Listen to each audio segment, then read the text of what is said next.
So ఇంకొక common myth ఏంటంటే diabetics లో, సో మేడం నేను స్వీట్స్ రైస్ కంప్లీట్ గా మానేశాను, బట్ స్టిల్ నాకు షుగర్ లెవెల్ తగ్గట్లేదు. పొద్దున టిఫిన్, నైట్ టిఫిన్ తింటున్నాను, మధ్యాహ్నం ఒకటే లిమిటెడ్ గా రైస్ తీసుకుంటున్నాను, చపాతీ తింటున్నాను రోజు, సో అయినా షుగర్ తగ్గట్లేదు అనేది కామన్ గా చూస్తుంటాను. ఖచ్చితంగా మీరు స్వీట్స్ తినడం ఆపేయడం వల్ల లేకపోతే రైస్ తినడం ఆపేయడం వల్ల షుగర్ తగ్గుతుంది అనేది అపోహే. సో ఇక్కడ ఏంటి అంటే మనకి డయాబెటిస్ లో ఒక పర్టికులర్ డైట్ అనేది ఏమీ లేదు, ఫస్ట్ అది గుర్తుపెట్టుకోండి. మిల్లెట్ డైట్ కానీ, కీటో డైట్ కానీ, ఇలా స్పెసిఫిక్ డైట్ అని ఎవరైనా చెప్పారంటే అది అసలు నమ్మద్దు. సో మీరు ఎలా ఉండాలి అంటే బ్యాలెన్స్డ్, హెల్దీ బ్యాలెన్స్డ్ డైట్ తీసుకోవాలి. షుగర్ పేషెంట్ కూడా అందరిలాగే సో సమతుల్య ఆహారం తీసుకోవాలి. సో మనం ఎంతసేపు రాగులు తినాలా, కొరలు తినాలా, మెంతులు తినాలా ఇవి ఆలోచిస్తాం, కానీ ఎంత తింటున్నాం అనేది చాలా important. Portion of the individual components. So carbohydrates ఎంత తింటున్నాం, ప్రోటీన్ ఎంత తింటున్నాం, ఫ్యాట్ ఎంత తింటున్నాం. సో మీరు ఇంతకు ముందు సపోజ్ 60% కార్బోహైడ్రేట్స్ పిండి పదార్థాలు తినేవాళ్ళు 40% తగ్గించండి. 3 దోశలు తినేవాళ్ళు ఒకటే తినండి, పెద్దదైతే, చిన్నవైతే 2. సో ఇడ్లీ కూడా అంటే 6 ఇడ్లీ తినేవాళ్ళు 3 ఇడ్లీ తినాలి. సో అలా మీరు సపోజ్ చపాతీ 3 తినేవాళ్ళు 1 లేదా 2. సో అంత మాత్రం చపాతీ కూడా మీకు ఏ దాంట్లో అయినా కెలరీస్ ఉంటాయి, గోధుమల్లో ఉంటాయి, రాగుల్లో ఉంటాయి, ఇంకా ఎక్కువే ఉంటాయి చెప్పాలంటే.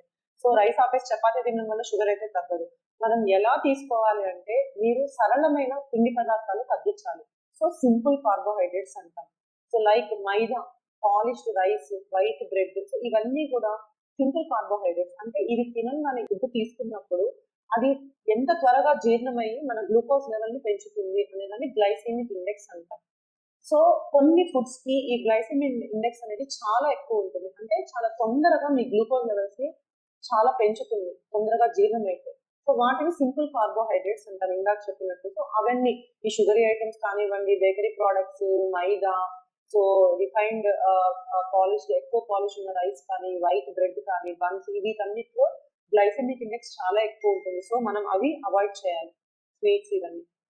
దాని బదులు మీరు you have to replace like white bread with brown bread కానీ, లేదా ఇప్పుడు వైట్ పాలిష్ రైస్ తగ్గించేసి ముడి బియ్యం కానీ, దంపుడు బియ్యం, బ్రౌన్ రైస్. సో ఇలా మీరు షిఫ్ట్ అయ్యారనుకోండి, కాంప్లెక్స్ కార్బోహైడ్రేట్స్ అంటాం. అంటే ఏంటి? సో పీచు పదార్థం ఎక్కువ ఉంటుంది వాటిల్లో, విటమిన్స్, మినరల్స్ కాదు, పీచు డైటరీ ఫైబర్ ఎక్కువ ఉంటుంది. సో ఏం చేస్తుంది, మనం అవి తీసుకున్నప్పుడు మనకి పొట్ట కూడా చాలా సేపు ఫుల్ అయినట్టు అనిపిస్తుంది, త్వరగా ఆకలి అవ్వదు. సో అవి లేట్ గా డైజెషన్ అనేది ప్రాసెస్ స్లోగా జరుగుతుంది మీకు. సో గ్లూకోజ్ అబ్జార్ప్షన్ కూడా, ఫుడ్ అబ్జార్ప్షన్ లేట్ గా జరిగి సో ఇమ్మీడియట్ స్పైక్స్ ఉండదు.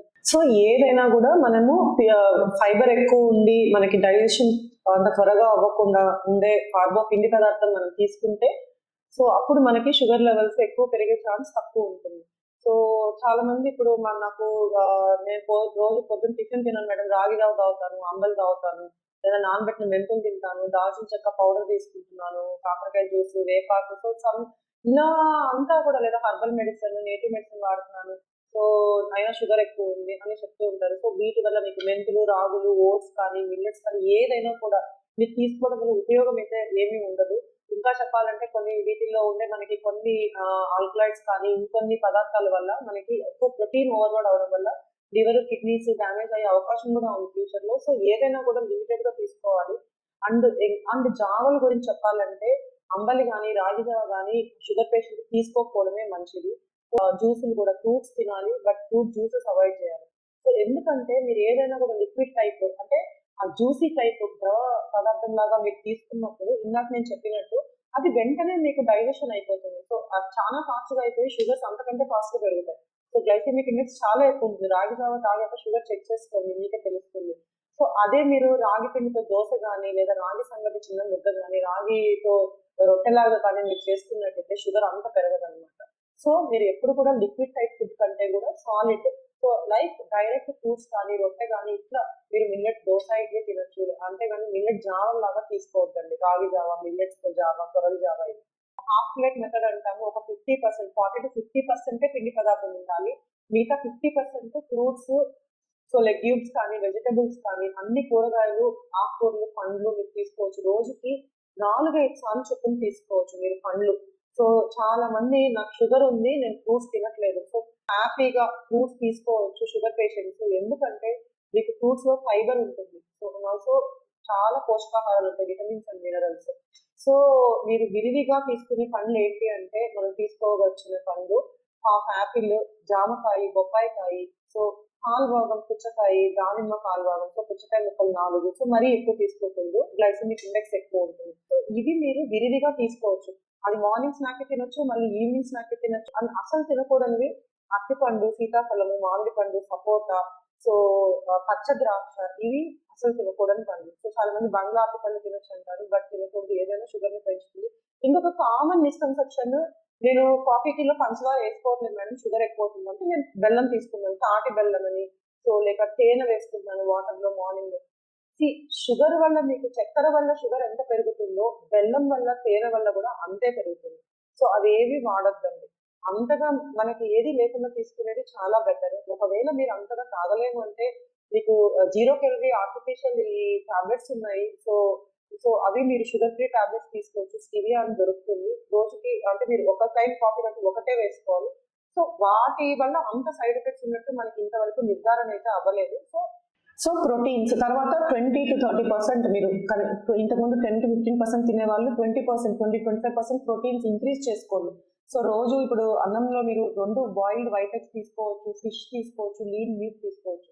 మటన్, ప్రాన్స్, కొలెస్ట్రాల్ ఎక్కువ ఉన్నది మీరు అవాయిడ్ చేయండి. సో ఈ ప్రోటీన్ డైట్ అన్న అన్ని రకాల పల్సెస్, నట్స్, సో అన్ని కూరగాయలు మనం తినొచ్చు, ఎక్సెప్ట్ గడ్డ కూరలు, దుంప కూరలు తగ్గించాలి. Fat, so 20-30% fat, saturated fats తగ్గించి అన్సాచురేటెడ్ ఫ్యాట్స్ ఎక్కువ తీసుకోవాలి.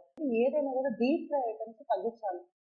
బజ్జీ, బోండా, పూరీలు ఇలాంటివి. అండ్ ఇంకొక మెయిన్, ఇప్పుడు సపోజ్ మీరు వేసుకున్న ఆ నూనెనే ఇంకా అది అయిపోయేదాకా దాన్ని వడగట్టి మళ్ళీ మళ్ళీ వంటల్లో వాడద్దండి. డ్యామేజ్ చేస్తుంది హార్ట్ కి. అది ఎక్కువ హీట్ చేసే కొద్దిగా ఆయిల్ ని మీకు ట్రాన్స్ ఫ్యాట్స్ ఫామ్ అవుతాయి, అది హార్ట్ కి మంచిది కాదు. అండ్ ఇంకొకటి, చాలా మంది ఒకటే ఆయిల్ వాడతారు, లైక్ కోకోనట్ ఆయిల్ కానీ ఆలివ్ ఆయిల్ మంచిదని అదే వాడతాను, సన్ఫ్లవర్ మంచిదని అదే వాడతాను. సో ఏ ఆయిల్ అయినా కూడా మీరు రొటేట్ చేయాలి. Rotation of oils is important. ఒకటే రకం నూనె వాడకూడదు. ఒక దాంట్లో ఉన్న పోషకాలు, విటమిన్స్, మినరల్స్ ఇంకో దాంట్లో మీకు దొరకవు. సో ఇది మెయిన్ డైట్ గురించి క్లుప్తంగా బ్రీఫ్ గా చెప్పడానికి ట్రై చేశాను.